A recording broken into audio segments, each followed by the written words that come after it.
అంటే BRS project కట్టే ముందు ఏదైతే చెప్పిందో ఇది కొన్ని లక్షల ఎకరాలకు ఇది సాగునీరు అందించేటువంటి ప్రయత్నం, తాగునీరు అందించేటువంటి ప్రయత్నంలోనే మేము ఈ ప్రాజెక్ట్కి వెళ్తున్నామని ఏదైతే ఆ ప్రాజెక్ట్ యొక్క లక్ష్యం ఉద్దేశం చెప్పిందో అది నెరవేరిందంటారు?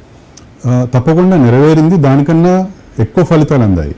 ఇప్పుడు మనం టెక్నికల్గా చూసుకున్నట్టయితే డిపిఆర్లు అంటాం మనం.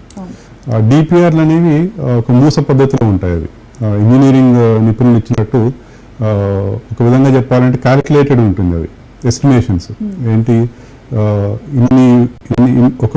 ఒక టీఎంసీ వాటర్తో ఎన్ని ఎకరాలకి నీళ్ళు అందించవచ్చు అన్న లీనియర్ అండర్స్టాండింగ్. అది సాధారణ మామూలు ట్రెడిషనల్ పద్ధతి. అది అంటే అసెస్ చేయడం అనేది, దాన్ని ఇంపాక్ట్ అసెస్మెంట్ అంటారు కదా. సో దానికి ఎన్ని కోట్లు ఖర్చు అవుతున్నాయి. సో ఈ విధంగా ఆలోచిస్తే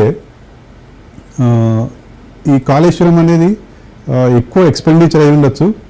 దానివల్ల డైరెక్ట్ బెనిఫిట్స్ వాళ్ళు డిపిఆర్లో స్టేట్ చేసినట్టు వివిధ కొన్ని లక్షల ఎకరాలకి నీళ్ళు అందించారు అనేది వాస్తవం.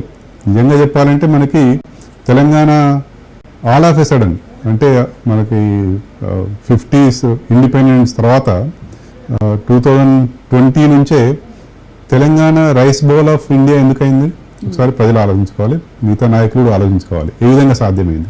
ఇది కాళేశ్వరం లేకుంటే సాధ్యమయ్యేదైనా. సో కాళేశ్వరం వల్ల డైరెక్ట్గా పారుతున్నాయి, ఆయకట్టులోకి వచ్చింది. ఇండైరెక్ట్గా కూడా రైతులకు బెనిఫిట్ చేసింది. ఇప్పుడు వాగులు, వంకలు అన్నీ ఇప్పుడు చెక్ డ్యామ్లు కట్టడం వలన అయితేనేమి, లిఫ్ట్ ఇరిగేషన్ ఎక్కడికక్కడ లిఫ్ట్ ఇరిగేషన్ వలన అయితేనేమి, చెరువులు పునరుద్ధరించడం వల్ల మిషన్ కాకతీయ ద్వారా చెరువుల్లో ఎక్కడికక్కడ ఎక్కడ వీలైతే అక్కడ నింపుకోగలిగారు. దానివల్ల భూగర్భ జలాలు విపరీతంగా పెరిగినాయి.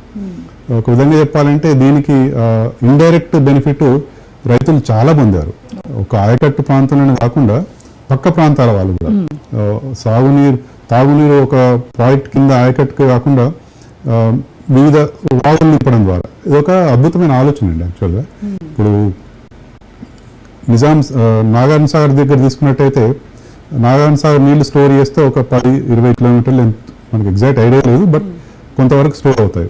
కానీ ఇప్పుడు కాళేశ్వరం వల్ల వివిధ బ్యారేజ్లు కట్టడం వల్ల గోదావరి సజీవంగా మారింది.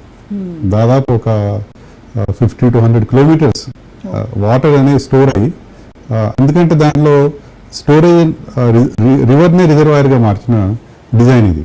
సో దానివల్ల రివర్ మొత్తం గోదావరి వాటర్తో నిండిపోయింది అది. సో దీనివల్ల ఏమైందో ఆబ్వియస్గా గ్రౌండ్ వాటర్ అనేది చాలా చక్కగా పెరిగింది అది.